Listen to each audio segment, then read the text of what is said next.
পাত্র চাই, পাত্র চাই, পাত্র চাই। ম্যাডামের জন্য পাত্র চাই। স্বামী মারা যাওয়ায় ম্যাডাম আবার বিয়ে করতে চায়, তবে একটাই শর্ত, ম্যাডাম অন্ধ ছেলেকে বিয়ে করবে। বয়স 20 থেকে 25-এর মধ্যে হতে হবে। চোখ দুটো কানা কাটতে দিনি। ভালো চোখ কানা করবি কেন রে? শুনতে পারলেন অন্ধ স্বামী চাই। তোর মতো মাল কত আছে যারা আগে থেকেই কানা। তুই এখানে কি প্লেস পাবি নাকি? শুধু শুধু চোখ দুটি হারাবি। আপনি কতদিন ধরে অন্ধ? জন্ম থেকে ম্যাডাম। আপনার চশমাটা একটু খোলেন তো। আপনি কি চোখে একদমই দেখতে পান না?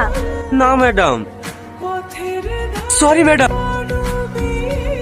ঠিক আছে ঠিক আছে, আপনি সিলেক্টেড। কালকে আপনাকে বিয়ে করব। এখন আপনি যান। আর শোনেন, হ্যাঁ বলেন। ফ্যানটা একটু অফ করে দেন না, খুব ঠান্ডা লাগছে। হ্যাঁ Get out! যান, সামনে চেয়ারে গিয়ে বসে। চেয়ার কোথায়? চেয়ার আরে আরে, বললেন কিভাবে? ওঠে। কি জানি পায়ের নিচে কিছু পড়েছিল মনে হয়।